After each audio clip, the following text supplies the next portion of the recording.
kulan wacan oo wanaagsan daawadayaal kusoo dhawaada musalsalka afarta walaalaha waqtigii kale weecay Kardashian musalsalka walaalaha in falanqeynayna xalqadiisa 25 ee Turki ahaan shalay soo baxday shalay waan ka gaari weynay inaan soo gelino maanta ayaan markaasi falanqeynayna xalqada 25 ee Turki ahaan af Soomaaliga standarama waxay u dhigantaa xalqada 121 ilaa xalqada 125 shantaas xalqadood ayuu u dhigantaa maanta isniina ilaa jimca iyadna standarama ka daawanaysaan oo 5 xalqa la idinkaga dhigayo falanqeynta xalqada ayaan guda galaynaa kanaalkeena film sida media diyaad ku cusubtahay subscribe saara gambaleelkana ilaamayso musalsaladii wararka kale degdeg ugu soo dhacaan muuqaalka sheerdhaha saaxiibo badan gaarsiiyay sidoo kale tan muuqaalka like inoo saaro waa masantiin waxay ka bilaabanaysaa xalqada meeshii ku dhamaatay hore markii Duruq oo ogaanayay in aabihiisii uu qayaanay sidoo kale tan kan oo walaalkiisa yahay wuxuu dhahay aabow sidee waxaan ku dhacday runtii ii sheeg kan wuxuu ka hadlay marunba ma adiga ayaa dhashay oo wiilkaada miya odaygii Caakif ahaa wuxuu dhahayaa waran intaas la soo marabin waa xaqiiq kan waa wiilkayga sidaas ogow adaba Duruq hadalkii sharaxaadii inuu sii dhageysto diiday wuxuu dhahayaa adiga aad ayaan ku nacbanahay anigoo marka horeba kaaniyad jabsanaa ayad haddana arrinkan weyn sii ogaaday haddaba waan ku nacbay gurigana ma sii joogay waan ka tagay wiilkii Duruq qolkiisa u galaya alaabtiisa ayuu soo xirxirtay wuxuu damcaya inuu baxo Caakif ayaa sii kululeysanay wiilkiisa wuxuu dhahayaa oo halkeed aadaysan aniga la'aantay miyad noolaan kartaa gaariyad wadata lacag kaarkii wax walba aniga ma igama maarantid sidaas uu dhahayaa markaasuu Duruq sii caroonayo wuxuu dhahayaa waa runtaa lacagtaada iyo hantidaada farahankaaga qaadaya furihii gaariga meeshuu u saaray kaararkii lacagta oo isticmaalayo dhanna meeshuu u dhigay wuxuu dhahay waxaadoo dhan waan kuu reebay magaaladiidan dhinac ka galaya kuuma baahni aaba iimatid faraha iga qaad Duruq sidii ayuu ku baxay kan wuxuu isku dayayaa inuu aabihiisa la hadlo misana uu dhahay aniga waxaan oo dhan inaan sheegay ma doonaynin inaan sheegay laakiin Duruq isaga igu kalifay maxaan sameeyaa markaasuu odaygii Caakif wuxuu dhahayaa iga aamusnaa hadal kale kelmad kaliyaan ka maqlin Duruq waydiisa iimaaniis waxay arkaysaa farihii gaariga kaararkii meeshii saaran waxaa leedahay wiilkii galku aada alaabtiisa intee ba taalay wuxuu dhahay wiilkaadu wuu carooday xoogaa ayaan murannay markaa wuu baxay iyo ogow guriga dhan wuu ka tegay waxaa leedahay duqdii macquul maahan guriga uu ka tegay sidee suurtagal ku tahay kama tegi kariyo guriga ay adiga ku qeylisay kan mi isku dhacayn runtii ii sheeg arrinkii ii sharax wuxuu dhahay kan isku dhacan amiysan isku dhacin ani isaga umba hadal muran yarna dhexmaray intuu carooday ayuu baxay wiilkaadii kibirka badnaa ima yaclooga ahaan sidaas wax ku dhacana ogow waxa leedahay inaan wiilkayga baadigoba isagana wuxuu dhahay istaji isaga soo laabanayo ma maqnaan kariyo marka wuxuu saacado kooban ayuu maqnaanaya oo markaasi cariisan yahay kadibna isaga soo laabanaya adigu istaji wiilkii kaana isagana aad buu markani u murugaysan yahay isagoo qolkiisii dhex fadhiyay kubadii oo yaraantiisii ku ciyaari jiray haysto ayaa Caakif u soo galay wuxuu dhahay ma faraxsantay hadeer waxay aad sameyn rabtay waad sameysay arrinkiina waad ka shiftay hadeer ma faraxsan tahay wax walba hadeer waa la ogaaday oo Duruq wax walba uu ogaaday sidan ma ku soo kumaadan qanacsaneen kaana wuxuu dhahayaa adiga aaba noocay tahay aniga marnaba dhibkayga kama fikiraysid miyaan qoyskaada carruurtaadii adiga la iska fikiraya hal mar ma i weydiisay inaan xanuun soo maray intaanoo sano ayaan aaba la'aan ahaa maanta dee runta ogaadayna maxaa dhibaha ku jaban wiilkii kan ahaa aabihiisi inuu markani oo beerlaxo isku dayaya wuxuu dhahay dadkan kuma jeclo Duruq waad u jeedaa wuxuu ku dhahay waan ku nacbay wuuna kaa tegay oday Caakif naftarkiisii soo lag intuu galo hadaladii hore Duruq soo xasuusanaya maruu dhahay waan ku nacbay waana markii oo Duruq ogaanayay in Caakif oo ka dambeeyay xarigii Qadiir xabsigii la dhex dhigay haddaba Caakif wuxuu isleeyay Duruq oo caasi waalidiin baad tahay wiil xun baad tahay samee waxaad sameyn lahayd qiimaha aabanimada ma garanaysid iyo aniga agtaada waxaan ka jooga kaligiis ayaa isdhahayn haddaba hadaladaas kuwa la mid ah ayuu Duruq kaanna wuxuu ku dhahayaa aabihiisa Caakif wuxuu dhahayaa Duruq sidoo ku nacbiya wad aragtay dadkan kuma jeclo lacagtaada lay jecel yihiin laakiin aniga adigan ku jeclahay aabihi ayaa tahay hal mar maxad ii fiiran la'dahay hal mar maxad jacayl iigu muujin la'dahay Caakif uu fariisanayo hadalkiina ugu rawaaqsanayo wuxuu dhahay adiga wiilkayga tahay ma inkirsani laakiin runta waxay tahay aniga kuma soo koranin marka waxaad ogaataa dabiicad ahaanna kuma fahamsani, laakiin duruq iyo Melissa waan soo koriyay, dhabteydii kusoo cayaareen, wax yar la-aantooda ma ahayn kari.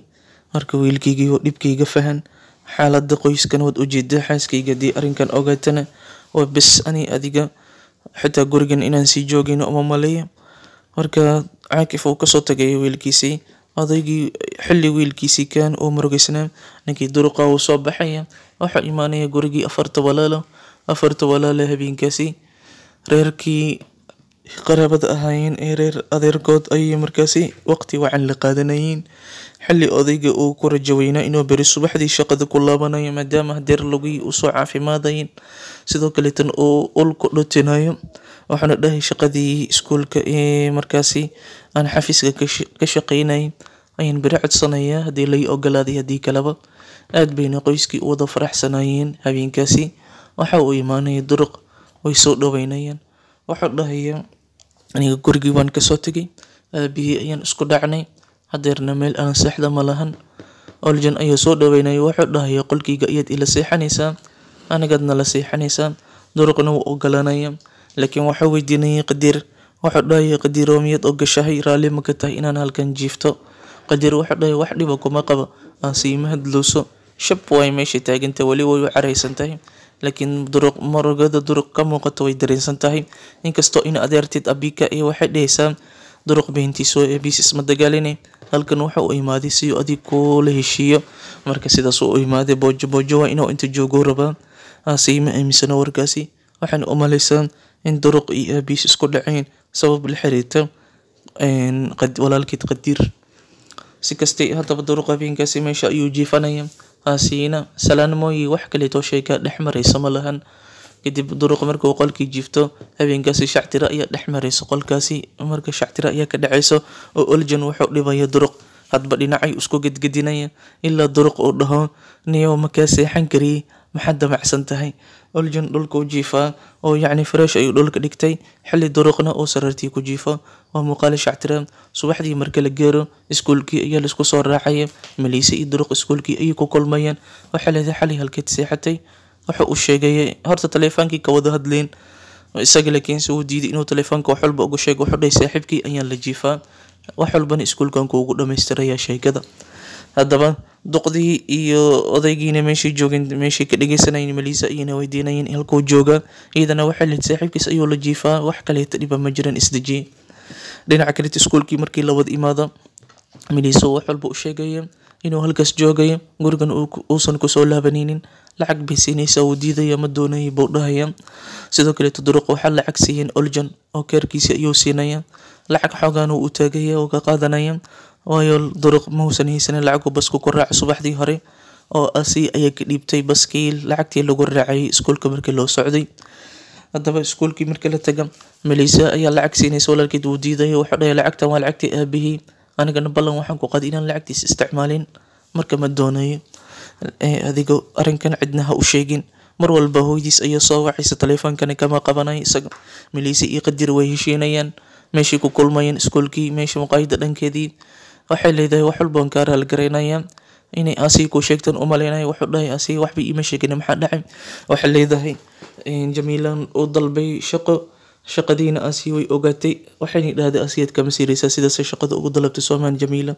ani iyada xoogaa muran ayana dhexmar, inkastoo anigaan isaga gaabsanay maadaama aniga aan qaldanaa. waxaas oo dhan waan ka raaligarinay. isaga wuxuu dhahay maxadba Jamiila ugama siiraysaa, aniga iguma kalsooneyd miya? waxaa leedahay kuwa kalsoonay, hadeer meesha ayuu ku heshiin. ugu dambeyn hadiid ayay siinaysaa, saacad qaali ah. saacadii ayuu ka qaadanaya, saacadii maalmo ayuu xirnaanaya. dadkii ayaa ku wada arkayaan. Muslim ayaa saacadii baaraya, waxuu dhahaya saacadan waa qaali. internetku ka fiirinaya qiimaheeda waa $1,100. waa $1,000 lacag sare u dhaafaysa qiimaha saacadaasi, waa $1,100. halkaasoo markuu ninkan ogaado Qadiir lacagtaas qaaliga inay saacadan ku fadhido, wuxuu go'aansanaya inuu saacadan u celiyo gabadhii Melissa ahayn, waayo wuxuu fahmay inay markan lacag fara badan ku qarash garaynayso. waxaana u maleeyay inay lacagteeda uga faanayso. Melissa saacadii u celinaya, wuxuu dhahay adiga ima fahmaysid, waxaad doonaysaa noloshaada inaad idhexgelisid dadka inaysan faqiir iyo malina ayaad rabtaa soo ma ahan waxaan dhan waxaas ayaad u sameynaysaa nolosha aan ku noolahay ifaham dhibka aan ku jiro ifaham waxaa leedahay adiga mar walba maxaad iigu qelisaa wixii aan sameeyey maxaad qalad uga fahamtay saacadan aan ku aadiid ahaan kuu sii miyaad haddana qalad u fahamtay wuxuu dhahay saacadan uma baahni aniga waxaa leedahay adiga mar walba anigood iga fogataa maalmahan dambe Jamiile iyo walaalaha leh waqti la qaadata aniga waqti ima siisid waygii hore waqti eed isiin jirtay meel aan ku sheekeysan jirnay farxadeeda ila wadaagi jirtay adna farxadadan kula wadaagi jiray murugadana waana qaybsan jirnay laakiin hadda waxaas oo dhan kaama arkan waxa dhahay sideen farxad kula wadaaga mas'uuliyadii saaran ujeeda dhibkan ku dhex jiro wad ujeeda farxada aad ka hadlaysid maxay tahay sheekadaas ayaad keentay labadooda way marmayeen ugu dambeynna saacadii intuu u dhiiba ayuu ka dhaqaaqay isagoo weliba careysan sheekadoodana in xiriirkoodana uu burburi rabo ayay sheekada u eg tahay maliisana aad bay u niyad jabtay dhinaca kaleeta ninkii ahaa cumar isaga shaqadii adeega ayuu ku guda jiray nin muusikista ayuu markaasi dalabaad cunto u keenayay muusikadiisii sida loo garaaco qalabkii muusikada meesha yaala ayuu ka helaya Cumar inuu garaaco isku damcay ninkii maalintii kood uu ka mamnuucay laakiin maalintii labaad waa la soo dhaweynayay waxa la dhahay soo gal waana nin macallin ku ah haddaba Cumar wuxuu niyeysanaya isagoo muusig garaacay meel baar ama kalab la wada joogo dadka dhan oo sacbinayaan waxaan dhahay muusikada waan ka helaa haddaba macallinkii wuxuu dhahay qalabkan mar walba practice ku sameey wad baranaysa si aad uga celcelisid waxaad u baahantahay ulahan isticmaal laba ul ayuu dhiibaya Cumar labadii ul ayuu soo qadanay mar walba guriga ku gargaraac dadkii dhan ayuu u sheegay inuu muusig baran rabo dhinaca kale waxaa jirto in odaygii inuu iskuulkii tagay subaxii kale shaqadii waa loo ogolaaday ku soo laabaa la dhahay aad buuna u farxayay markuu shaqada ku soo laabto caruurtiina arinkii ayuu la wadaagay beerka oo xiligaasi gabadhii abi ka ahayd meesh kula hadlay idana waxa leeyahay biya ayaa maanta shaqada loo ogolaanay hadda kadib aniyadii inaan iskuulka kusii kulmayno mar walba uma badnaanayso biya ayaa meesha imaanaya waxa dhahay wax dhiba ma lahan Cumar iyo waliba aasi waxay dhahayn labadan jacayl ma ka dhaxeeyo Oljan ayaa u xaqiijinaya waxa dhahay aniga iyo wax walba ii sheegeen jacayl ayaa ka dhaxeeyo Oljan mar walba waa shactiro la taxana Cumar iyo aasi ayuu arinkii u sheegay odaygii shaqadii waa loo ogolaaday aad baana loo wada farxay Cumar gabadhii yareed amaal ahayd sidoo kale tana shangul oo ahayd Cumar adeerkiisa haweeneyda uu qabo iyo odaygii orhan ahaba afartoodii way soo raacayeen ayagoo meel marayeen bay waxay arkayeen meel ticket laga goosanayo waqtiga nasiib lambar lagu guuleysanayo lacagna lagu helayo caruurta yaryar ayaana loogu talagalay barnaamijkaasi gabadhii amaal ahayd wadada socota ayaa ka qayb gal la dhahayan barnaamijkii ay wada galayeen marka Cumar iyo adeerkiis iyo haweeneydii uu qabay gabadhii amaal ahaydba lambarkii markay qabsadaan ticketkii goostaan ugu dambeyn ticketkaas way ku guuleysan doonaan iyaga laakiin soo ma maleynin inay ku guuleysanayaan waxa la dhahayaa mobilkiina ayaa laydinkugu soo diraya in markaasi aad ticket ku guuleysateen iyo in kaleeto meeshii bay kasoo kala tegayaan waxa dhacayso Cumar shaqadiisii ayuu sii wataa gabadhii Jamiile ahaydna iskuulkii ayay meesha nadaafada ay ka shaqeysaa maalin maalmaha kamid ah ninkii tolka ahaa ayaa markaasi tanagii u dhawaa Jamiile inuu warqad ku rido ayuu doonayay sida banooni oo kale intuu u kuskusay laakiin shiishkii wuu gafaya markaasoo gabadhii la hadlayo wuxuu leeyahay iisoo tuur xanshidaasi ama qashinka ku rid buu dham gabadhii ayuu amrayaan iyadina dhagoole iska dhigaysa xilli uu u malay inay wiil tahay oo timihii koofiyad ayay ku qarsatay dhar wiilna way xiran tahay ama dhar labis caadi oo la kala fahmi karin sidoo kale tana uu fahmi weynaya markaasuu in badan ku qaylinaya markaas intii uu soo jeesatay timihii furanaysa koofiyad inta iska qaado markaasuu quruxdeedii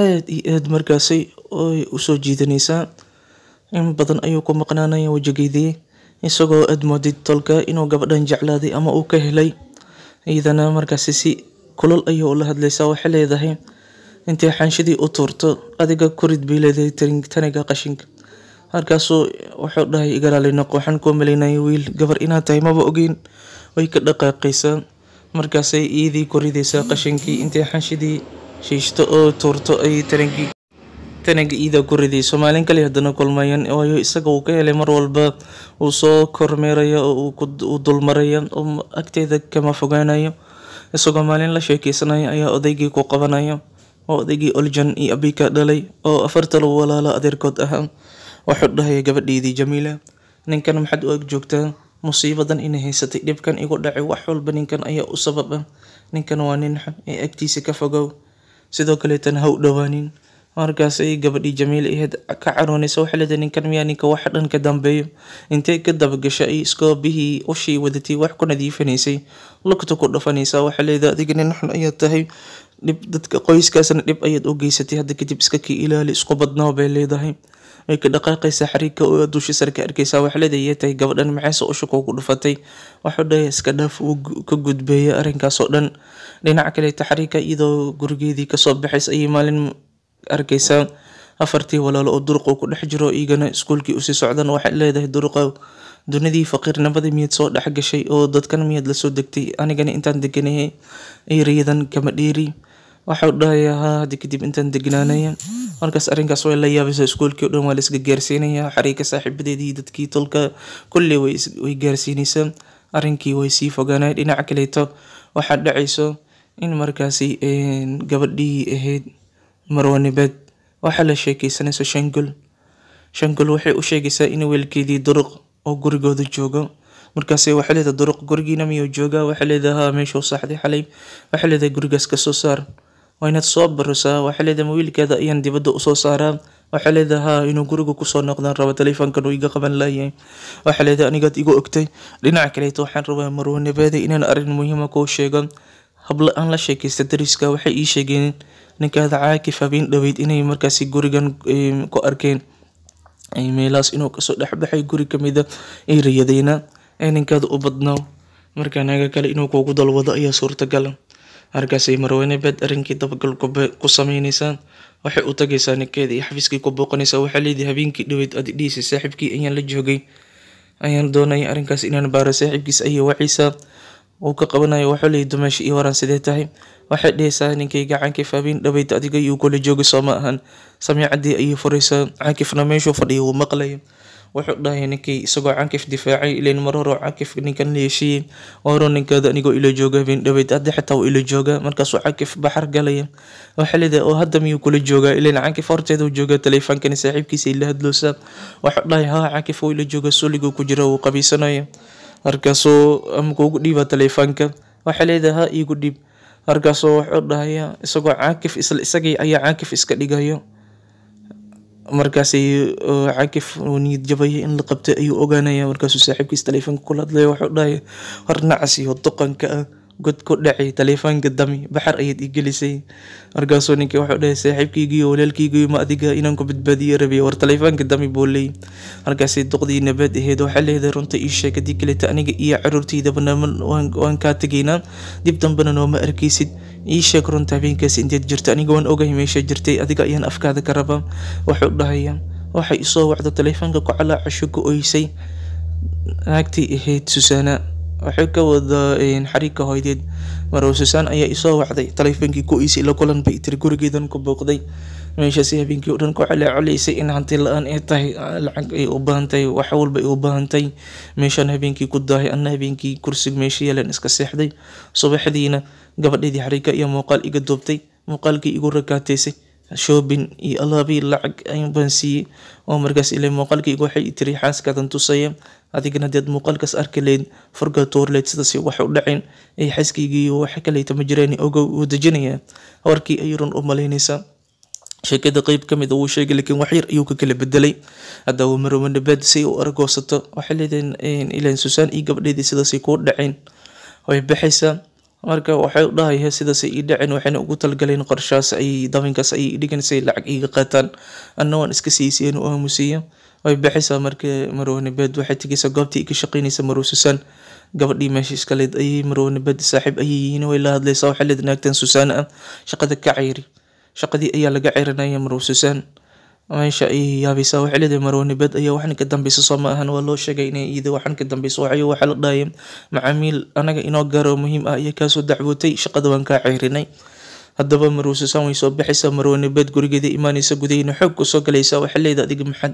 aniga ii daba joogtaa maxay tahay qaladka aan kuugu sameeyay wata shaqadii iga soo ciirisay meeshii aan ka shaqeynay intaad naagtii u tagtay iyo shaqadii iga ciirisay sabab markaas Marwo Nabad waxa dheesaan sababta adiga isweydiisay sababta gabadha adigii gabadhada qalad weyn ayaad gashay ninkayga ayaad dhacdeen xoolo ayaad ka dhacday intaad u wacday oo telefoon ugu calaacashay markuu ku imaadana habeenkii intaad meeshii seexisay ayaad mobilka duubateen muuqaal si aad lacag uga dhacdaan adiga gabdhada qorshaas ayaad u degteen. Marwuusasaan waxay leedahay waxba kama jiraan, aniga waxaan qalad sameeyay malaha, ninkaad isagaa meesha imaaday aniga markaan aan isagoo cabsan waliba calaacal iyo oohin ayuu meesha ku galay, anna waan soo dhaweeyay habeenkaas meeshuu saaxday, ixsaan ayaan u sameeyay. waxay leedahay sidaan kugu ammaanaa Susaanay, hadalkaada inaan aaminay miyay kula tahay? Marwanibad ayaa dhehayso. Marwo Susaan waxay leedahay ii aamin ama ha ii aaminin, laakiin adiga mar walba doqon ayaa tahay, ninkaadu ku qayaanaa, waxaad ogaataa ninkaada inuu ku qayaanay. ma ogtahay aniga haddii aan ninkaada lacagtiisa rabo oon aniga juglayna oo muuqaal aniga ugu hanjabay miyay kula tahay sidaas? waxay leedahay Marwanibad haa sidaas ayay ila tahay. haddaba Marwo Susaan waxay leedahay waxaad ogaataa ninkaada guri ayuu ii iibiyey, gurigiina waan diiday. soo xasuusata kahor gurigii uu ku dhahay adigan kuu iibiyey, gurigiisna uu ku geynay, isla maalinkaas aniga meeshiis waan joogay. Marwanibad way soo xasuusanaysaa muuqaalkaasi, waxay leedahay gurigaas intuusan adigu siin kahor isla maalinkaas anigoo iigu talagalay waxay dhahay gurigan soo deg, wuxuu doonay xiriirkeena inuu soo celiyay laakiin waan ka diiday dalabkiisa oo dhan iyo wax walba. markii aan ka diiday kadibna adigaa meesha imaatay si kadis ah, si uu kuu qanciyo ayuu gurigii adigu kugu wareejiyey. gurigaas anigu isii haddii aan lacagtiisa rabo gurigaas maalinkaasi waan ka qaadan lahaa. albaabkayga ayuu soo garaacay isagoo tugmo wata, waan ka diiday wax walba. ninkaada marka isagana ma doonaya, hantidiisana ma doonaya iyo ogow. Marwanibad aad bay u niyad jabaysaa, waxay leedahay hadiiba sidaas tahay Marwo Susaani aad gurigii ka diiday, isagana aad nafsad ahaantiisa diiday, hantidiisa isagaba aad diiday. haddaba ninkaas aniga si xun ayuu ii qayaani, ay labadiina ma isbiirsanaa, oo ninkana hantidiisa isagaba ma burburinaa, oo hantidana ma ka dhacna, isagana noloshiisa ma qaribnaa. haddaan isbiirsano labadiin isla jirno oo koox noqono bal ka waran. Marwanibad ayaa sidaas dhehayso, Marwo Susaan ayayna ku dhehaysaa. Marwo Susaan ma ogolaan doontaa mise way diidi doontaa? xalqada danbaa la ogaanaya. dhinaca kaleeto afartii walaalo noloshooda iyagoo ku jiraan ayaa shankul lacagtii usoo dhacayso, tikidkii mobilkeedii kusoo dhacay, kadibna intay meeshii tagta iyo lacagtii soo qaadaysaa. waxaana go-aansanaysaa markan inay lacagta qariso. waxay leedahay haddii aan iyaga afarta walaalo lacagtan tuso, waxay leedahay waa lacag ii ku guuleysatay gabadha yarid amaal ahayd, tikidkii baqtiya nasiibka sidaan idin sheegnaba. marka waxay leedahay haddii aan u sheego gurigay dhigayaan Jamiila ayaa mar labaad lacagtan xadayso, haddii aan aniga gurigayga dhigana Jamiila intii gudaha soo gashay mar labaad xadaysa. marka aniga dhibaatadii hore oo kaleeto inay dhacda ma doonayo. waxay ku qarinaysaa meel goda, meel teendha yareed oo degnaa ninkii ahaa Duruq ayay ku qarinaysaa. sababtoo Duruq gurigii waa laga soo saaray oo shankul way u sheegtay. Duruq waxay leedahay hooyada guriga inaad gudaha degtid way diiday. markaas isagana qorshahan samaysto, wuxuu dhahay guriga hortiisa ayaan teendha yar ka samaysanaya, ilaan iyada dibadan banaankan idinka ma lihidiin, guriga ijaar ayaad ku jirtaan soomaan haa ayay dhahayeen. marka gurigan banaankiisa ayaan aniga teendha ka sameysanaya, cad igu qabsan kartana malan. meeshuu qol yar ka sameysanaya, halkii ayuu degan yahay. qolkaasi meel u dhow oo dhulka ayay shankul lacagtii ku qarinaysaa. marka halkaasi lacagtii ku qarinaysaa, ninkii Cumar ah tikidkii ayuu arkay, lacagtii ayuu dabagal ku sameynaya si uu ogaado. laakiin sabxamu waxaa loo sheegayaa in haweeney iyo lacagtii qadatay, abaalmarintii ida qadatay. abaalmarintii tilmaan ayuu loo bixinaya haweeneydaasi. tilmaanta loo bixinaya waxaa kamid inay haweeney dhexdhexaad tahay, ninkeeda gordhow uu shaqadii dib ugu soo laabtay. waxyaaba tilmaamo noocaas markii loo bixiyay ayuu fahmaya in eedadiis ay tahay adeerkiisa xaaskiisa.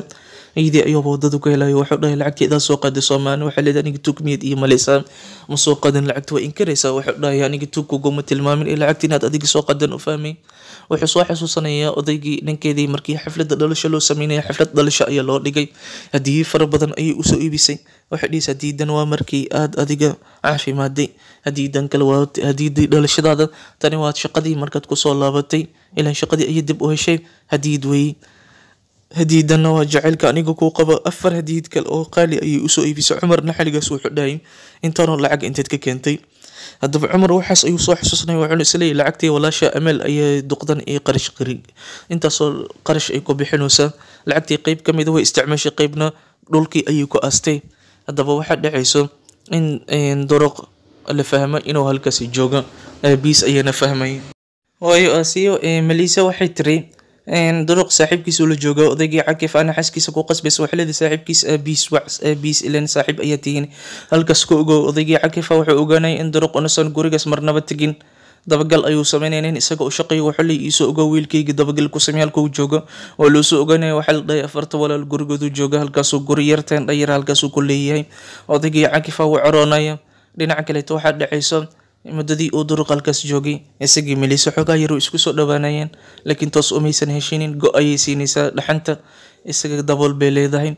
sidoo kaleetana markii baska lacagta ka dhiibaysa isagoo kufay oo dhici rabo ayaa la qabanaya way naxaysaa isagana wuxuu dhahay waad naxdi soo maahan waxay leedahay maxaan ka naxaa wuxuu dhahay maadaama aan saaxiibkaada ahaan jiray oo jeclaan jirtay sida salinkuu weydiiyey waxay leedahay waxas ma jiraan hoostana way ka dhoola cadeynaysaa maleyse wali way jeceshahay ninkani laakiin xoogaa yar ayay u caraysan tahay hadeerna waxay fahantay in aabihiis uu isagana nacay gurigiina kasoo tagay way cafeen rabtaa xalqadana way heshiin rabaan ugu dambeyn caakif wuxuu go-aansanaya wiilkiisa inuu soo ceshto halkii ayuu ugu tagaya waxa dhahay wiilkayga noloshan xun ayaad ku nooshaamiya soo bax wuu diidaya waxa dhahay kuma raacay warwaad i raacaysaa soo bax buu dhahay haddii kaleeto gurigan ayaanu barbarinaya waxa dhahay guriga sideed ku barbarinaysa ma adigaa leh war gurigan aniga iskale dadkan ba aniga dejiyay soo bax ileen guriga isaga iibsaday dhulka dhan isaga iibsaday markaasay shakinayeen afartii walaalay adeerkood wuxuuna isdhahayn ninkan caakifa muxuu ku hadlayay talow markaasa waxaa dhacayso cumar iyo dadkii kaleeto meesha joog inay isdhahaan waxa cumar ma ahan